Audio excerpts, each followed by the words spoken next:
España estuvo demasiados años ausente de la construcción de Europa, por razones políticas. Yo recuerdo que era un jovencito que iba a aprender idiomas a lo que entonces llamábamos el extranjero, que hoy son nuestros socios de la Unión. Y me llamaba la atención cómo nuestro país, un país importante, un país señero, un país que había jugado un papel capital en la historia del mundo, estaba ausente de ese proceso ilusionante que era la construcción de Europa. Construcción de Europa, la propia expresión ya alude a que esto es un proceso que no se hizo de golpe, sino se hizo a lo largo de los años, pero España estuvo ausente en un primer momento de esa utopía que unió a los europeos después de la Segunda Guerra Mundial. Y digo, desgraciadamente estuvo ausente porque, como pasa siempre en la vida, cuando uno llega tarde, pues los demás ya han recorrido un largo camino y uno tiene que acoplar su ritmo al ritmo de los demás. Yo creo que la gran decisión política de los años 70 en España, una vez recuperada la democracia, fue la entrada en Europa. Primero en el Consejo de Europa y luego en las instituciones europeas. Eso nos parecía que una vez España había una democracia plena era cuestión de muy poco tiempo. No fue así. Había que negociar los distintos capítulos del Tratado de Adhesión. Tardamos 9 años, que a muchos nos parecieron 9 años muy largos, pero al final aquello se cumplió. Yo recuerdo perfectamente el día de junio de 1985, tuve la suerte de estar presente porque yo era el jefe de gabinete de Marcelino Oreja, me invitaron al señor Oreja como secretario general del Consejo de Europa, yo la acompañé. Estuvimos por la mañana en Lisboa y por la tarde en Madrid, en una jornada memorable que significaba el reencuentro con nuestra propia historia, el estar allí donde teníamos que haber estado desde el principio y no estuvimos. Y yo creo que desde aquel momento España ha aportado muchas cosas muy importantes a la construcción de Europa. Yo recuerdo haber cenado precisamente en Casa Oreja con Jacques Delors, que fue gran presidente de la Comisión Europea durante 10 años, y hace poco el presidente del gobierno instó a que Jacques Delors fuera proclamado ciudadano de Europa, un honor que con anterioridad solamente habían tenido Jean Monnet y Helmut Kohl. Eso fue una iniciativa del presidente Rajoy que fue adoptada exactamente el 26 de junio del año 2015. Pues bien, Jacques Delors, que es uno de los grandes valedores de Europa, decía en una cena en Casa de Oreja que a él le había sorprendido cómo España y Portugal, al cabo de un año de estar en la Unión Europea, parecían miembros fundadores de la Unión Europea. ¿Por qué? Porque había entendido muy bien cómo funcionaba la Unión Europea. Si quieres participar, tienes que ser activo, no pasivo. Tienes que tener ideas, tienes que tener iniciativas. Y eso es lo que ha tenido España desde el primer momento. Introdujo el concepto de cohesión económica y social, que es muy importante. Es necesario que Europa crezca económicamente y socialmente, pero de una manera equilibrada entre todas sus regiones. Introdujo, por ejemplo, el concepto de ciudadanía, acabó con el asilo entre países europeos, puesto que compartimos los mismos valores y los mismos principios, no tiene sentido buscar refugio político en otro Estado miembro. Eso fue ya en la época de Aznar. Introdujimos la euroorden de busca y captura, que fue el instrumento capital para acabar con el terrorismo de ETA. El hecho de que un terrorista de ETA buscado por un juzgado español estuviera en Francia, fuera aprehendido en Francia, y en vez de ser trasladado ante la autoridad judicial francesa, lo fuera por aquel juzgado que le reclamaba por un delito mayor, fue la manera de acabar con la impunidad de los pistoleros etarras, y fue la manera real, práctica, de hacer algo enormemente importante para acabar con aquella lacra que no tenía sentido en una Europa de las libertades, que en un país de la Unión Europea hubiera un reducto de terroristas, no tenía el más mínimo sentido, un atentado intolerable contra la libertad. Y por eso esa aportación española, como ha habido también otras muchas en la Unión Bancaria muy recientemente, creo que España en la crisis del euro ha jugado un papel determinante porque el euro estuvo en peligro y fue España, no solo España, con otros países quienes tuvieron iniciativas para propugnar esa unión bancaria que en este momento constituye una garantía para la estabilidad y para la seguridad de la zona euro. El Tratado Constitucional, su idea, la idea de redactarlo, surge en un momento determinado, muy concreto. surge después del Tratado de Niza, por tanto, en el año 2000-2001. Entonces Europa estaba viviendo una época de crecimiento económico. Había emprendido una aventura económica, pero también política, que era la sustitución de las viejas monedas nacionales por el euro.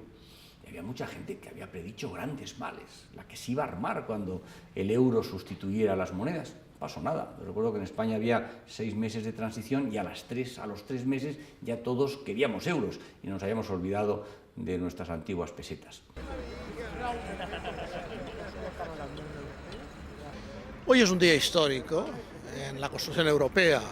Es verdad que terminamos con la primera fase del euro, la introducción de monedas y billetes. La Unión Europea tenía un proyecto, el proyecto llamado Proyecto de Lisboa, que consistía en hacer una gran área de conocimiento y de empleo, la más importante del mundo. Y luego estaba la gran ampliación, es decir, la idea de que las dos Europas se dieran un abrazo en esa bonita imagen del premio Nobel húngaro recientemente fallecido, Imre Kertész, era una realidad. Y a eso aspirábamos. Y por eso era necesario un pacto fundacional o refundacional de Europa. Eso es lo que pretendió ser el Tratado Constitucional que redactamos 105 constituyentes entre los años 2002 y 2003. Lo que pasa es que en Europa las cosas luego se torcieron. En primer lugar apareció, y eso es muy importante, un elemento externo a Europa, pero que tuvo una influencia capital, fueron los atentados de Nueva York, de las Torres Gemelas. Introdujeron un elemento de gran inseguridad, tuvo lugar la guerra en Irak que dividió a los europeos. Por ahí las cosas que parecían halagüeñas se torcieron. Por otro lado también aquel proyecto de Lisboa, de hacer de Europa el mayor espacio de conocimiento y de empleo, también se truncó. Sería muy largo hablar de las razones, pero se truncó. Ahí están los resultados. No se consiguieron los resultados apetecidos. Y también la situación económica empeoró. Y fíjese lo que luego sucedió con la crisis del euro, que estuvo a punto de desaparecer después de unas turbulencias que surgieron al otro lado del Atlántico. Yo creo que con la Constitución Europea podemos ese término que es porque esta Constitución introduce leyes de referencia, leyes de referencia, leyes de calidad, leyes de esperanza, Es decir, que el Tratado Constitucional que pretendía ser ese pacto refundacional, que pretendía reafirmar los principios y valores en los que se había basado la Constitución Europea desde los años 50, que son muy importantes recordarlos, que es la búsqueda de la paz, de las libertades, de los derechos fundamentales, de la prosperidad y bienestar material, de la igualdad, de la solidaridad, de la justicia, se vieron tambaleados. También hay que añadir otra causa, y es que la Unión Europea se constituye sobre la base de los tratados, y los tratados están sometidos a unas reglas de derecho internacional que exigen la aprobación por unanimidad de los tratados y la ratificación por unanimidad de los mismos. Y hoy en día, con 28 Estados miembros, ese es un sistema muy complicado de mantener y de obtener resultados con él, porque claro, con que en un solo país fracase esa ratificación, ya sea parlamentaria, ya sea referendaria, ¿el resto qué hace? Eso es un tema en el que deberíamos pensar, deberíamos reflexionar. Otros compañeros y yo mismo presentamos ya durante el debate del Tratado Constitucional una enmienda que no prosperó y consistía en que la entrada en vigor de una reforma de los tratados no requería la unanimidad, sino una mayoría supercualificada de Estados unida a población. Eso yo creo que tiene bastante más sentido que este sistema de la unanimidad que a mí me parece anclado en el siglo pasado. Por tanto, no salió adelante el Tratado Constitucional, pero la verdad es que casi todas de sus disposiciones están contenidas en el Tratado de Lisboa. Hoy en día probablemente la situación no se da para hacer una reforma de los tratados, y yo creo que con los mimbres que da el Tratado de Lisboa, con las posibilidades que tiene el derecho secundario de la Unión, se pueden hacer muchas cosas y estamos haciendo muchas cosas. Por ejemplo, la unión bancaria, que fortalece el euro, pero tenemos que hacer más todavía, tenemos que avanzar todavía más hacia la unión fiscal, tenemos que avanzar todavía mucho más hacia la unión política. Como usted decía al principio, esto es un proceso y los procesos, cualquier proceso en la vida tiene acelerones y tiene algún retroceso. Pero yo creo que los que creemos en Europa, los que sabemos que Europa es la solución a muchos de los problemas y de los obstáculos que nos encontramos en la vida cotidiana, a muchos que somos europeos sin saberlo, porque Europa forma parte de nuestras vidas de tal manera que ya no nos dedicamos a pensar si esto es Europa o no. Suelo decir que el día 9 de mayo, el Día de Europa, en vez de hacer una loa de la historia, lo que deberíamos hacer es reflexionar cómo sería nuestra vida sin Europa. Y seguramente la respuesta es que sería muchísimo peor, no tengo ninguna duda. Y por ello tenemos que seguir avanzando, como decía antes, en la integración política europea y hacer de Europa, como decía Stefan Zweig en una bonita frase que a mí me gusta repetir, hacer de Europa la patria de nuestra elección. Yo utilizo muchas veces la expresión europeo sin saberlo. Creo que los españoles y el resto de los países europeos, los ciudadanos de otros países, son europeos sin saberlo. Es decir, Europa forma parte de nuestras vidas de tal manera que no nos planteamos si esto se debe o no a Europa. Un antecesor mío en la Secretaría de Estado para la Unión Europea decía, una frase yo creo que feliz, Europa es como el aire que respiramos. Nosotros por la mañana cuando nos levantamos no nos detenemos a pensar o a reflexionar sobre si el aire tiene calidad, si nos va a servir al fin que se pretende. No, simplemente respiramos. Bueno, pues Europa es exactamente igual. Yo suelo decirle a los españoles más jóvenes que ya han vivido, que han nacido y han disfrutado de Europa, que vean una película que Luis García Berlanga dirigió en 1959. Se llama Plácido la película. Y es una película notable porque, aparte de la gran calidad de Berlanga y la interpretación que hace Cassen, que es espléndida, ahí está rodada en la España de esa época. Y ahí se ve, por ejemplo, recuerdo una escena en una estación de tren de un pueblo, cómo llega el tren al que le cuesta llegar y levanta una polvareda monumental, que hay una serie de personajes que están todavía con una cara famélica, ¿no? Y ves eso que hoy llamaríamos las infraestructuras que rodean la estación, ves la pobreza, la miseria de las mismas, ¿no?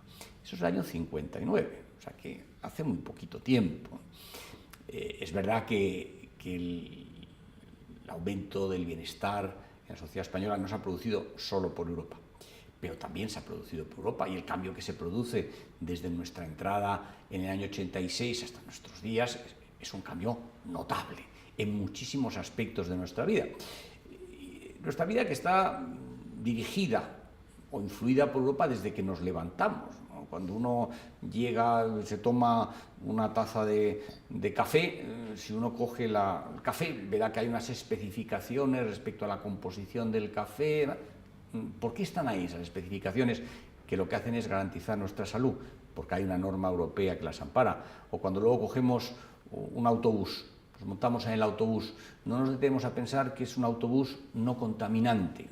Lo pone, no contaminante. ¿Por qué es no contaminante? Porque hay una norma europea que exige que los autobuses no contaminen nuestro medio ambiente. Luego, todo lo que hacemos está de alguna manera motivado o influido por Europa. Lo que comemos, cómo nos vestimos, qué decirle de las películas que vemos o los libros que leemos, ¿no? Todo al final forma parte de ese entramado que surge de Europa. Muchas de las cosas que nosotros manejamos como algo normal no existían hace muy poco tiempo. El euro, por ejemplo. Claro, yo me acuerdo perfectamente de lo que eran las monedas nacionales, de lo que era pasar a otro país y tener que cambiar, de lo que era hacer la conversión de memoria entre esto cuánto cuesta, traducido a pesetas de otra moneda, lo que significaba para las transacciones, para la vida corriente del ciudadano, ¿no? O qué me dice de las fronteras, ¿no? Yo que tenemos una casa en el País Vasco, en la frontera con Francia, mi hija no entiende por qué de niño yo no iba a la playa de Hendaya, que es magnífica, y me quedaba en la de Fuenterrabía. Yo decía, hija mía, porque aquí estaba la frontera. ¿La frontera? ¿Qué es la frontera? Ah, pues el puesto fronterizo, la Guardia Civil, la necesidad de tener un pasaporte para ir, el seguro del coche español no valía, había que sacar la carta verde, que era un seguro especial, había que cambiar moneda, había que hacer una cola para entrar y otra para salir. Resultado, no ibas a Francia. Claro, eso, cuando lo cuentas a una niña que tiene 15 años, no entiende nada, porque para ella no hay frontera. El puente de Santiago, uno pasa y no sabe dónde está, si está en Francia o en España. Pero ese es el cambio que se ha producido. Por eso decía antes que somos europeos sin saberlo, en el sentido de que Europa forma parte de nuestras vidas de una manera absolutamente natural. Pero creo que es muy importante decirle a la gente que eso no siempre ha sido así en primer lugar y que eso, en ningún sitio está escrito que vaya a ser así en el futuro. La democracia, como los derechos, hay que cuidarlos, hay que quererlos, pero hay que mantenerlos también, ¿no? Y por eso yo creo que es muy importante explicar las cosas. Creo que hay que hacer un esfuerzo en la escuela. Yo creo que la gran revolución en nuestras sociedades se hace a través de la educación y la cultura. Y creo que en la escuela es donde hay que empezar a enseñar a amar Europa. Y una manera de amar Europa es también entender Europa. Por eso, una de las propuestas que hacemos es la de incluir la enseñanza de los principios y valores que están en el inicio y en el presente de la construcción europea en las escuelas. Por eso la Comisión y el Parlamento Europeo hacen esa gran labor a través de programas como Euroscola u otros más tarde universitarios a través de Erasmus, que permiten ver cuáles son las ventajas de Europa.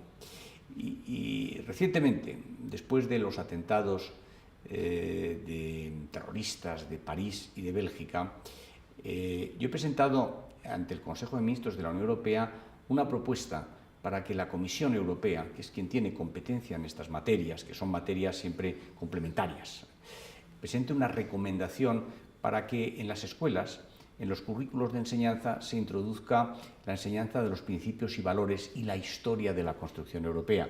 Porque, como decía antes, una manera de amar las cosas es entenderlas, y creo que eso sería enormemente positivo para, desde la infancia, llevar a nuestros niños, niñas, al convencimiento de que estar en Europa no es fruto del destino, sino es una decisión política firme y además sabia. Cuando yo era profesor de Derecho de Instituciones Europeas en la universidad, el primer día le decía a mis alumnos, donde había muchos Erasmus extranjeros, les decía como una especie de provocación, Europa no existe. Bruselas no existe. ¿Por qué hacía eso? Porque en ocasiones en los medios de comunicación oímos como Bruselas ordena esto, Europa dice esto, lo otro. Y lo que yo quería decir con esa provocación era que Bruselas no es un magma que está allí, en este caso a 2.000 kilómetros de España, 2.500 kilómetros de España, no, que las decisiones en Bruselas las tomamos también los españoles, que cualquier decisión de Bruselas no nos la impone Bruselas, sino que España ha participado en esa toma de decisión a través de sus ministros, que están en el Consejo de Ministros, o a través de sus diputados, que son elegidos cada 5 años para el Parlamento Europeo. Es decir, que nosotros podemos participar activamente, o hay iniciativa legislativa popular también en el ámbito europeo, que nos permite ser actores. Y yo creo que el hecho de que muchas veces el procedimiento legislativo en Europa sea un procedimiento un poco más complicado que el nuestro, al que estamos acostumbrados, y que haya instituciones que encajen de una manera difícil con las propias de un Estado, como es el caso de la Comisión Europea, no debe hacernos dejar de lado Europa, sino todo lo contrario, debe hacernos, primero, estudiarlo, segundo, ocuparnos, y tercero, debe hacernos participar. Europa, decía don Salvador de Madariaga, que era un gran gallego, un notable español y un ferviente europeísta. Europa, decía, no se hará una realidad hasta que no lo sea en la conciencia de los europeos. Por eso es muy importante saberlo, entenderlo, por eso me he referido antes a la importancia de la escuela y de la universidad, y luego vivirlo. Lo mejor de la experiencia europea es vivirla. Eso nos permite ver que aquellos ideales que estaban en los padres fundadores, de paz, de libertades, de justicia, de igualdad, de solidaridad, están y deben estar vigentes hoy y muchos años más.